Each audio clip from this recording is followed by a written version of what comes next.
Today I want to talk about the rear cross, which is one of your 3 side changes that we have in agility. And I want to do this as a podcast, so I'm going to try and take the audio from this video and turn it into a podcast. But if you're feeling like it's confusing, what I'm saying to you over the podcast isn't making sense, then I would encourage you to watch the video part of this. So I'm going to give this a little bit more verbal explanation rather than demonstrating it as much. So I'm going to demonstrate it as well. And so I think that there are some elements of the rear cross that are really important to see. And so that's why I'm doing it as a video. I also think that the rear cross is by far the hardest of the 3 side changes that we have for the dog. I also think it's very difficult for the handler, but also for the dog. So the 3 side changes, front cross, blind cross, and rear cross. The rear cross is the only one that needs dog training added into the equation along with handler training. So the front cross and the blind cross, the dogs pick those side changes up naturally. They go towards our face, they go towards our hand. Our hand signal's trained, but our face is not. And so they will naturally go from our right side to our left side, depending on which side we're facing and which side we're looking at. With the rear cross, because the dog is in front of us when they perform the rear cross, there's a lot of dog training elements that have to stay in play in order for it to be successful. And for me, when I'm looking at a rear cross, my success is on, did my dog go to the desired obstacle, and did they turn the direction that I intended them to do? Because you can try for a rear cross and the dog still turns the incorrect direction and then comes and finds you. That, in my opinion, is an attempt at a rear cross, but it's not a successful rear cross. So when we're looking at the rear cross, the dog has a couple of elements that they have to have trained in order for the rear cross to be successful.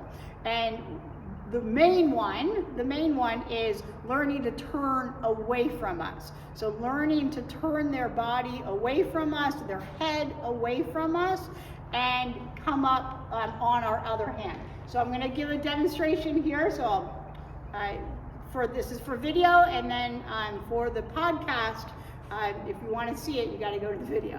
All right, so the very first thing that I teach my dogs when doing a rear cross is how to turn away. And so I do circle work in the very beginning, getting them to circle away from me as opposed to into me. So here's into me, that is into me, and then away from me. You see the difference? So when they're turning away, they don't always enjoy doing that. They have to be trained to do that, because, especially when we're in motion. So I teach them how to turn away in the beginning on both sides. So let me make sure I'm in video here. So having them turn away on both sides. This is the first thing that I teach them. And I'll teach them both directions at the same time. So teaching them to turn into me, that's the beginning of our front cross. And then turning away from me is the beginning of our rear cross. And when I'm doing that, I also, as they get better, I include my offhand. So I bring my hand across my body. The dog still stays to the side of me, so my dog's in heel position, and they turn away from me. So turning away from me using my offhand. So I'll bring him over to my right. Using my offhand, turning him away, and doing circles as he turns away. So that's the first thing that I do. Then the second thing that I do, once they understand that, and they're doing that really well, and the learning to turn away from you for some dogs can take multiple sessions to get them comfortable with it, because our hand is going over their head when we're doing the rear cross, and some dogs do not like having your hand over their head. And so if that's the case, then just work that concept of going away from you with your hand that's closest to them. All right, so once they understand how to circle away, then I add in my movement as well. So I'm going to do what's called a tandem turn, and that essentially means that we're both going to turn the same direction, and he's going to end up on the hand that I want him to be on in the end. So I'm going to start him on my side. We're both facing the same direction, and I'm using my offhand across my body. I'm going to turn him away, and as I do, I step in the new, I step towards him, kind of turning towards him. So I step turning towards him, and now we're both facing the opposite direction. So if I'm facing north, we turn to the west, both of us, and now we're facing south. So that was starting him on my left side, and he ends up on my right side. And notice, I'm not moving very much. I'm basically pirouetting in place. All right, so now I'm going to bring him onto my right side. So I've got him on my right. We're facing north. I'm going to turn him east, and then we're both going to end up facing south. So I turn him east, I turn as well, and now we're both facing south. And I can do it I can turn to the east as well, so I can do a 90-degree turn. So turning him and facing east now, that would be a 90-degree rear cross. But the point is that my dog is learning to turn away and side change with me. Now, one of the confusing things about the rear cross is that some folks signal with the dog hand, the hand that is closest to the dog. So they'll give a little hand flick that you're going the direction that we're going. So if my dog's on my right, they're turning right. My dog's on my left, they're turning left. So they will use the dog arm to help indicate you're taking that jump and turning right. I personally bring up my offhand. And so you'll see it both directions, you'll see it both ways, and there's arguments for using the dog hand, there's arguments for using the offhand. And so it comes down to, one, what does your trainer show you? Two, what feels more comfortable for you as a handler? But three, how does your dog read it? So I personally think that the offhand, while it's harder for the handlers to execute sometimes, I do think that the dogs figure out that this hand coming across means we're going away from us, going away, turning. My left hand coming up means that the dog is turning right. My right hand coming up means the dog is turning left. So I'm pointing in the direction that we're going by having my hand across my body and signaling we're going away from the current direction. So once my dog understands how to circle away, and they understand that, and then the handling part of that training is that I learn to turn as well. So I learn to turn my dog and then also turn my body at the same time. Once we start to get that skill, then it starts to come into handler training and teaching the handler how to give a hand signal for the turn on the flat. So you can do this on the flat without any equipment. That's where I would encourage you to start it, and then moving on to equipment.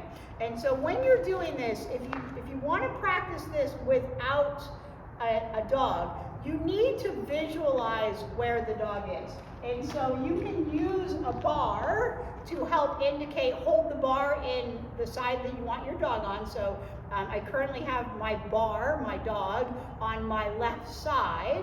And what I'm going to do is I'm going to help my dog go forward because they have to be in front of us. So I'm going to allow them to get forward, drive them forward, and I bring up my outside hand to indicate we're turning. And as I do that, I'm stepping into my dog and changing hands.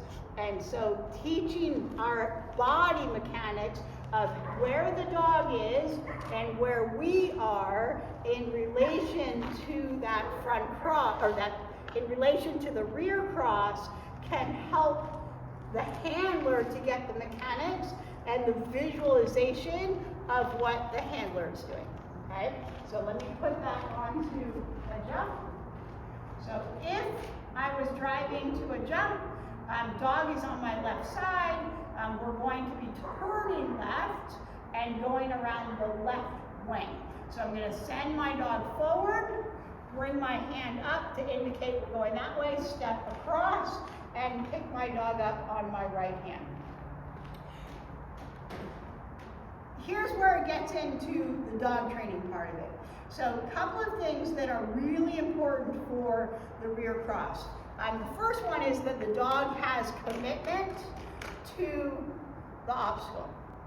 If they're not committed to the obstacle, that's job number one, is teaching them how to stay committed to the wing of either side, right? So if I'm doing a pull turn, they'll stay committed to the right wing. If they're on my left side, if I'm doing a rear cross, they'll stay committed to the jump, and I will show them the side change. But they have to stay committed to the jump because you're putting on a lot of pressure here, and the dogs will start to question whether or not they're supposed to take the jump first.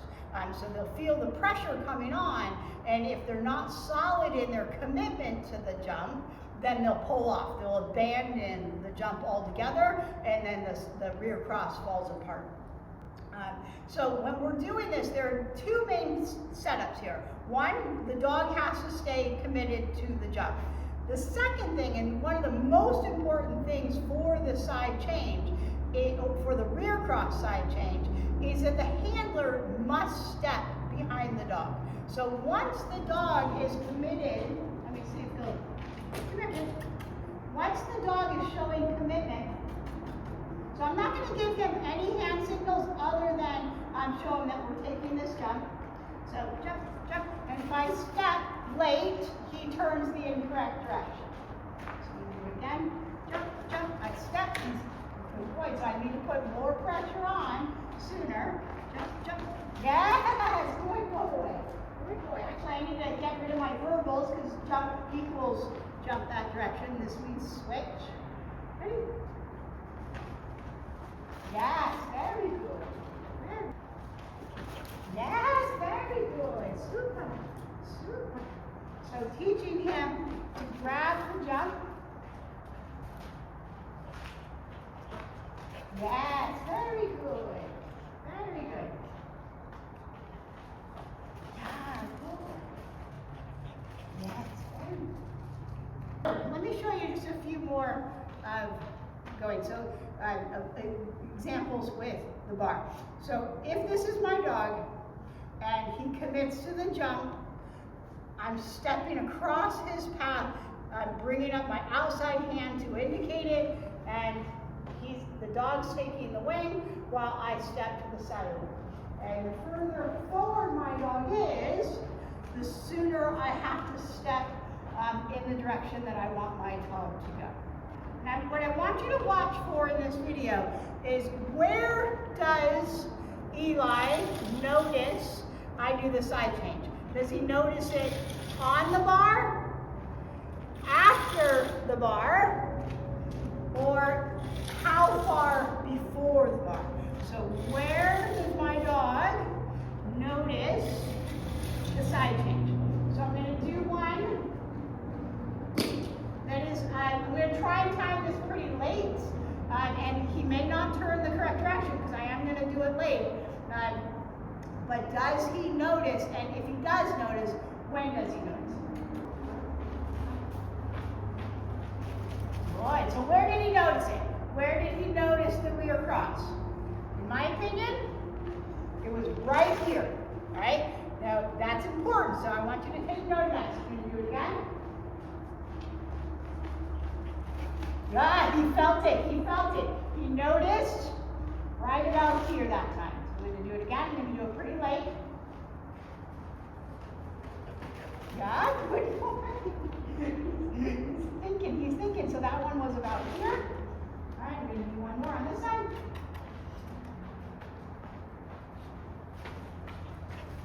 Ah, he didn't notice it all, right? So I was super, super late, and he finished off the direction that he was going, which is correct. I was super late, so I didn't give him that rear cross information timely, and he finished out the jump. So that was very good on his part. Ready to do that again?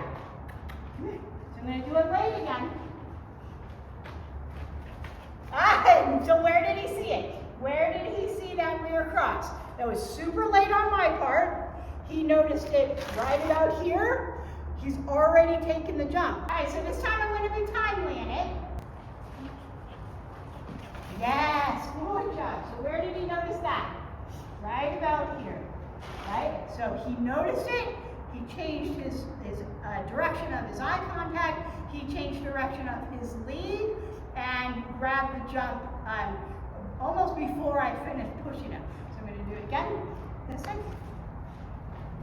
I'm going to give it to him strong. Woo, too strong. All right, so too strong. Ready? Yeah, good forward. So you gotta be patient here, and put the pressure on. Yes, get it. Good forward. So a few different ways that you can train the rear cross. One of them is just to use any jump stanchion. Any jump stanchion, you don't need two of them until you start to get discrimination between the rear cross and a backside. And what I like to do is give my dog plenty of room, and that same circle work is having them go around the wing. So, come here, bud. Come here. So starting him, he's closest to the wing, bringing my outside hand across my body, I'm turning his head, and I can turn with him, or I can just have him come up on the other side. Come here, bud. So turning him, rewarding him, good boy. I do like to step with them so that they start to understand that my stepping is also quite important. When you're teaching the rear cross, make sure that you are being equal in both sides. So getting them to turn, step, reward. Doing both sides equally. The rear cross is one of those behaviors that you need to do a ton of reps on. This is not something that will just come easily in a trial. The dog's understanding of how to turn away from you and how to stay committed to a jump wing is pretty important. And so the more that they have drive to stay committed to the jump wing, the easier it is for them. Okay? Now when we bring two wings into play, so when we have both jump stanchions in play, in the very beginning, do not put a bar on it. The bar complicates the jumping for the dog. And so when I gave that demonstration of where did Eli find the side change, at what point in the progression towards the jump did he find it? Did he find it before the jump, on the bar? So did he find it before the bar? Did he find the side change information on the bar? Or did he find the side change information after the bar? If he's not seeing the information soon enough, out before he has the point to take off, then he's going to lift in the direction that he thought we were going. And once the dog lifts in that direction, it is only the experienced dog that can turn mid-air and go the other direction. And you'll see dogs try, even inexperienced dogs will sometimes try, and if they do try and they're not skilled jumpers, they almost always drop the bar. So it is only a very skilled jumper with really good skills on how to maneuver their body over a bar that can, one, turn mid-air, and two, not take the bar down at the exact same time. So they need that information that the turn is coming, the rear cross turn is coming. They need it before they pick their front feet up, which means that they have to, the handler has to have their timing down on when to give it, okay? Most dogs, if they don't see the rear cross in time, will finish out the direction that they were jumping, spin on the landing side, and go find their handler. And there's two main reasons why I don't want that. So it's illegal, it is not illegal for a dog to jump the incorrect direction on a rear cross, spin on the landing, and go find their handler. You will not get any penalty from any organization in agility. But it does two very important yucky things, potential yucky things. The first one is that you're more likely to have the dog back jump, right? So you're more likely to have them spin the incorrect direction and figure out where the handler went and back jump the bar to go and get them, okay? So that's yuck number one.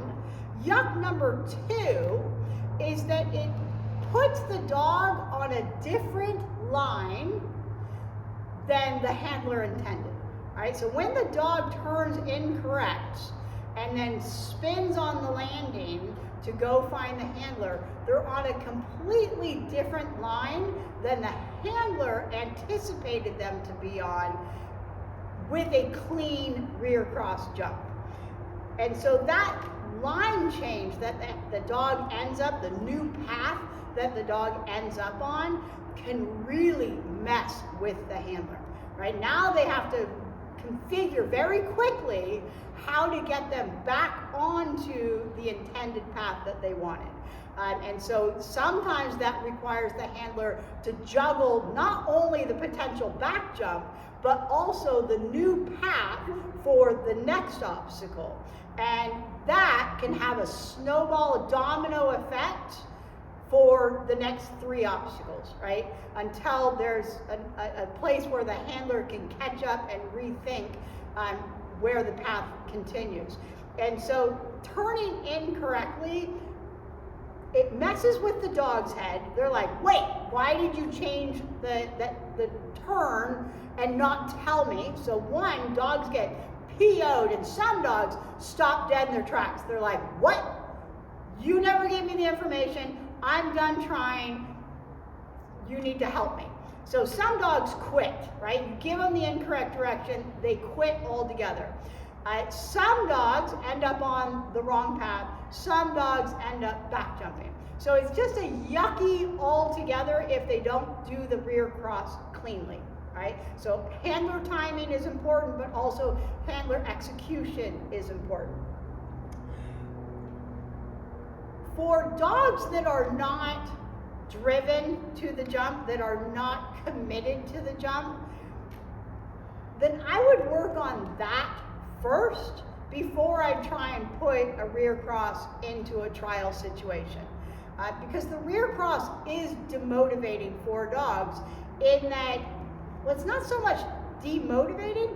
What it is the handler has to slow down if they're out of place in order to let the dog pass them so that they can do the rear cross.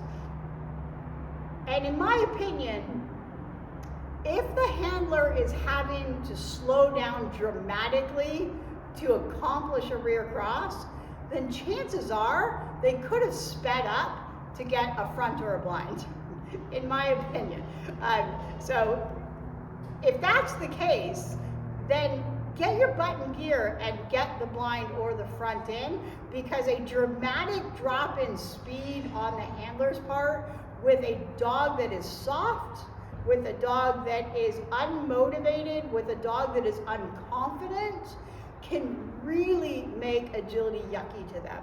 And so I would work on two things if I had a soft dog. One, I would work on commitment. I would work on building up the value just for going around wings. Not the rear cross, not the front cross, just going around wings, period, is make that a more exciting thing for them, more rewardable jump training, rather than focusing on contacts or tunnels, is focus on building up your jumps. and making them more rewardable. And we do that by dropping the bar height and more rewards for working around a wing as opposed to actual jump training. So for unconfident dogs, I do not put rear crosses into my handling if I can help it until they are better trained.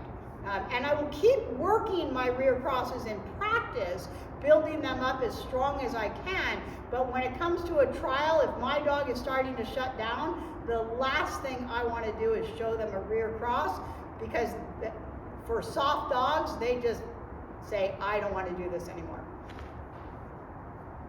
All right, so when we do finally put the bar onto the jump, start it very low. So when we are teaching our dogs how to turn the correct direction on the rear cross, if the bar is set at their regular full height that they would jump at a trial, their drive to have you be behind them and their drive to go towards the jump diminishes greatly if the bar is too high. So first start without a bar, then build a low bar on. And what you want to watch for, and the only way that I like to advance my training is my dog turning the correct direction on landing? And if they're not turning on correct direction on landing, or even ideally, I want the turn to happen before the bar so I can see my dog's eye shift the correct direction. I see my dog's shoulder base rotate the correct direction. If it's happening before the bar, then I can start to increase the bar height. But if my dog is turning the incorrect direction or not staying committed to the jump wing, then I don't want any bar on there or super, super low, okay? And there's a lot of different ways that we can work rear crosses, so I'm going to show you a couple of them. When I first introduced the bar onto my rear cross training, I like to use bowls to help me. And in the beginning, I only work one direction with one bowl. And as they advance, then I bring in two bowls, and the dog has to have an understanding, or I have to have good timing in my side change pressure in my step behind my dog to show them which bowl I want them to go to. So the reason for the bowls, or target plates, or lotus ball, or manners minder, it doesn't matter what you're using it for, or what target you're using them to go to. What matters is the predictability of the reward for the dog.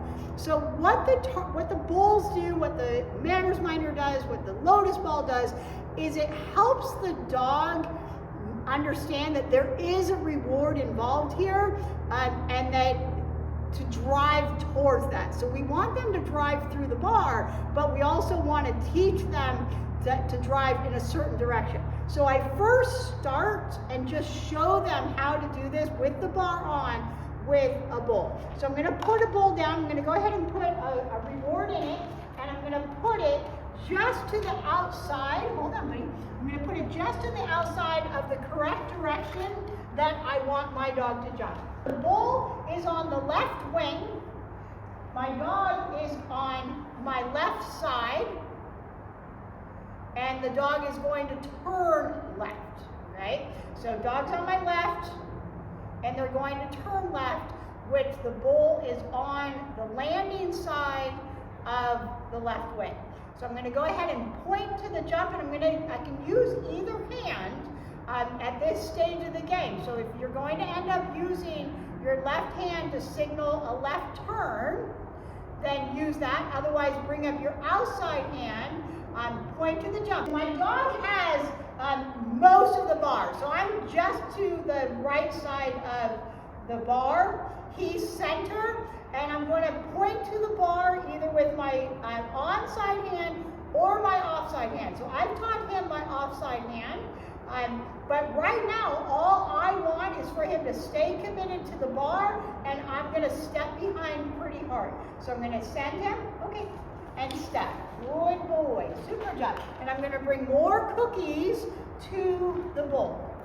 Good boy. And he's in the middle of the bar again. Give him permission. Step and reward. Good boy. So he's feeling the pressure. I'll work one side multiple times in a row to help build up a pattern and a little bit of predictability of where I want them to go. But then, as he gets better, I'm going to do this without a loaded target plate. So I'm going to put, the bowl stays there, but there's nothing in it this time. Bring him back to my left side. Give him permission to go. Step, and I now have to load it up. So I have a cookie ready to go in my right hand because he's going to end up on my right hand for the end of the behavior. Okay? Super, good boy. I put cookies down. Good boy.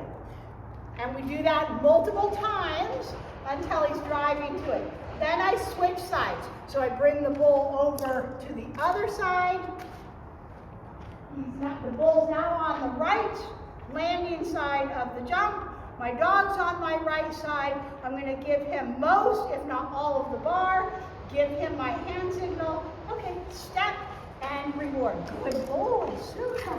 So again, no cookie in the bowl eventually. Dog is on my right. He's going to go right on the jump, and he's going to end up on my left hand. So he's on my right, going to end up on my right hand by taking the jump first, and then I cross behind him. Yes, super, good. Now at this point, maybe even actually before this point when it's still no bar on the jump, I would start to add in a verbal if I wanted a verbal. I personally love a verbal, but this is a very motion-based side change, and so you don't necessarily need a verbal. But keep your bar low through the initial stages. Because we don't want the jumping effort to be problematic. We want the side change to be main focus, not the jumping. So once I've done one bowl multiple times, multiple sessions in a row, then I'm going to bring in two bowls. All right, now I like to have them different colors generally, but I can't find my other color. So we're going with two blue bowls, but they do look quite different, I think. So I'm going to put the bowls down.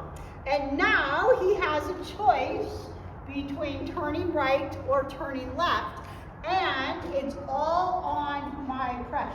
So I'm going to show you that without pressure, he should go in the direction. Without pressure, he should pull towards me.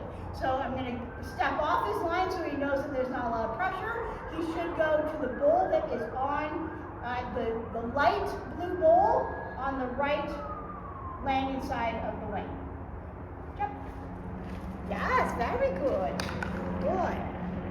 So it's all about the pressure that I put on. When he goes in front of me showing him either pulling a little bit for him to pull into me or pushing on his line for him to turn away from me. Jump. Yes, good boy. Good boy. You see him go a little wishy-washy there because he wasn't sure if I was going to stay on that line. So we're going to do that again.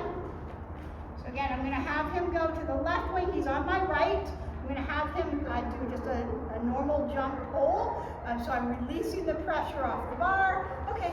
And he jumps. Good boy. There you go. Reward in the bowl for now to keep it hot. Alright, so he's back on my right side. He's going to go right for the rear cross. I've got a cookie in my left hand. I'm going to give him my hand signal and, more importantly, step behind him when he goes. Okay? Yes, good boy. Very good. We're going to do that again. Yes, very good. So can you see him leaning to the right when I'm asking him to turn right? So when I'm putting pressure on, I'm asking him to turn right. He's already starting to take on the right lead in order to get the right rear cross. So I'm going to put him back on my left. I'm going to have him do just a normal pull turn. The only reason that I'm going back and forth between the pull turn and the rear cross turn is because he's well trained, and so I just want to show you how he is listening to my pressure. When I'm working this with a new dog, I don't go back and forth between those two turns because I don't want to confuse the dog. I want to gain a pattern with the dog, and so I'll do rear cross, rear cross, rear cross, rear cross. But as they advance, then I'll show them the difference. This is a pull turn. This is a rear cross turn. This is a pull turn. This is a rear cross turn. And then as they continue to advance, I will add even more. This is a throttle wrap. This is a backside. This is a rear cross. This is a pull turn. So teaching them that there's different turns on one jump, okay? He's on my left, he's jumping right, and so he's doing a pull turn. So I'm going to release the pressure. Okay. And good boy. Very good. Oops, there it is. On my left, he's going to do a rear cross. So he's on my left, turning left. Step. Yes, good boy. Very good. Throwing the cookie at him because I was late. Good boy. So he started to turn to the right. He started to do a pull turn, and at the last second, over the bar, so he's actually on the landing, he figured out to turn left. Okay? So I'm going to do that again. Yes, good boy. Very good. Very good. So until they're doing this successfully over multiple sessions, and again, the rear cross is the one side change that you absolutely have to do homework on. The front cross and the blind cross, the dogs can get those almost from 8 weeks. But the rear cross must be taught.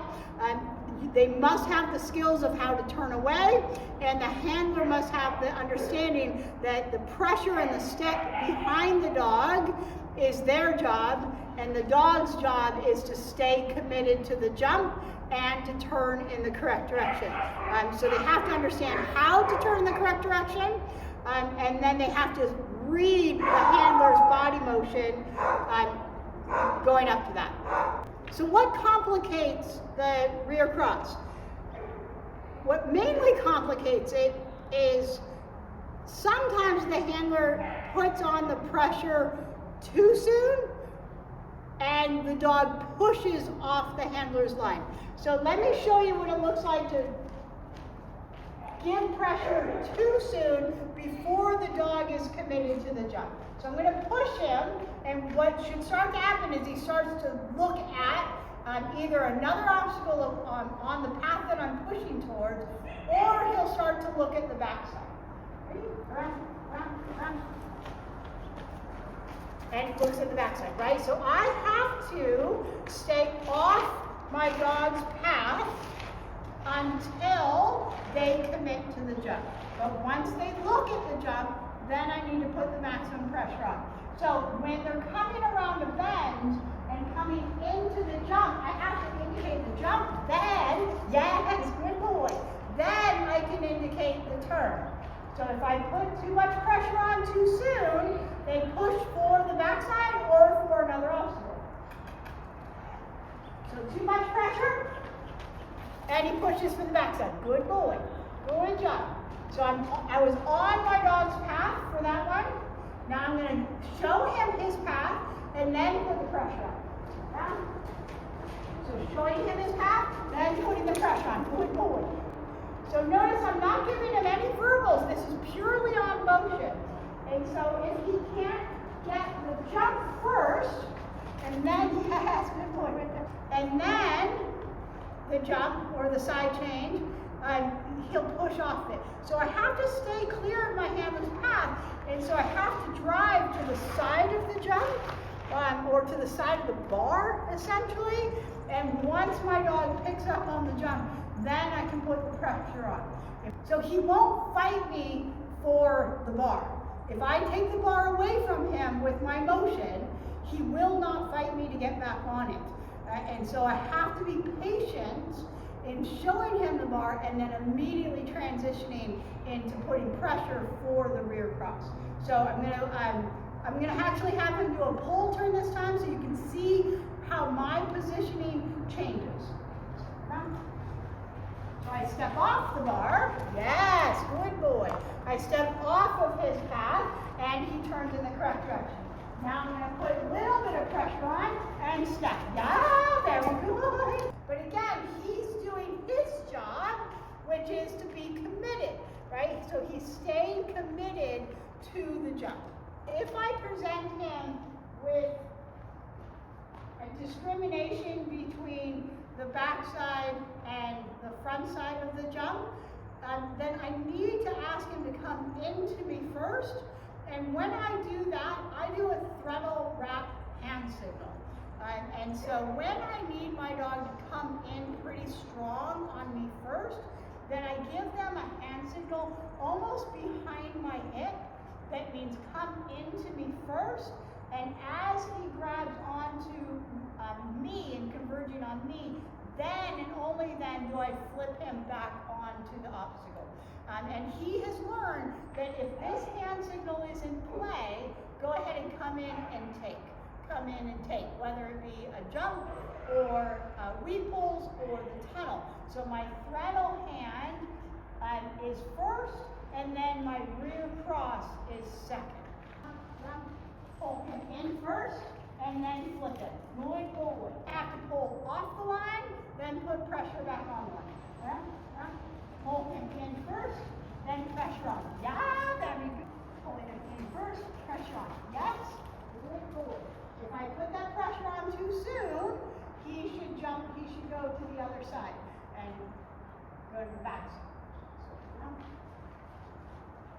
Yeah, good boy, very good.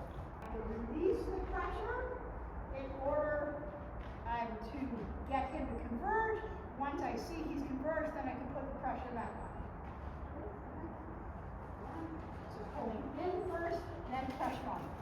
That's getting way more advanced than beginners should be doing, but working up to that, it becomes the beginning of your throttle wrap and your tandem turn to the backside and all of that. So key elements to the rear cross. Number one, teach the dogs their mechanics of what they need to do. Teach them how to turn away from you. Teach them how to commit to an obstacle, a wing, a tunnel, weed pulls, whatever you're teaching them to commit to. And then the handler has to learn their mechanics of when to put the pressure on, when to stay off the dog's path, and then when the dog commits, when to put the pressure back on. So it takes time. First, get the dog skill for sure. If you don't have the dog skill, then it doesn't matter how good the handler is, the dog doesn't know their skill to turn away. So that's job number one, is teach the dog how to turn away from you. Then work your hand signal or your mechanics for how to turn into the dog, how to put pressure into the dog without the dog. So just do it on the flat without any dog attached. Use a toy, use a bar, use anything that helps you see where the dog is and that they are turning away from you and you're turning at the same time. So if you're going to use your dog hand, then you need to learn how to bring up your other hand to pick them up. I like to use the off hand right out of the gate. That's the hand we're going to end up on. And so for me, it makes the most sense. But again, there's argument for both ways. So that now comes down to a personal choice. And then do it hundreds and hundreds and hundreds of times. You can do it without equipment, you can do it on the flat, then eventually bring your equipment back in, start without a bar, then eventually bring the bar back on. I think that we have talked this to death.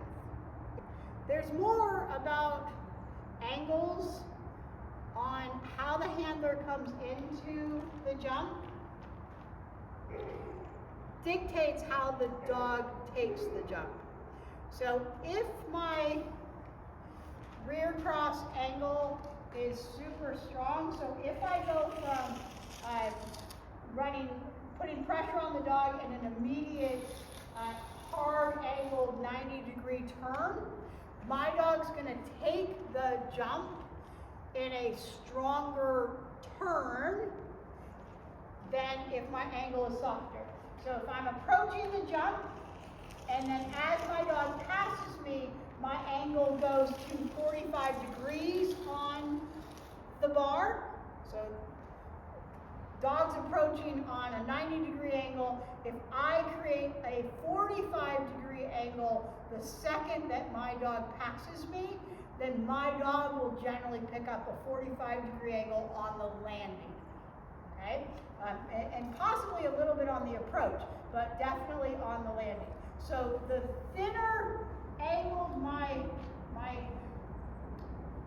approaches to the center of the bar, then that is the angle that my dog will pick up on the landing of the bar.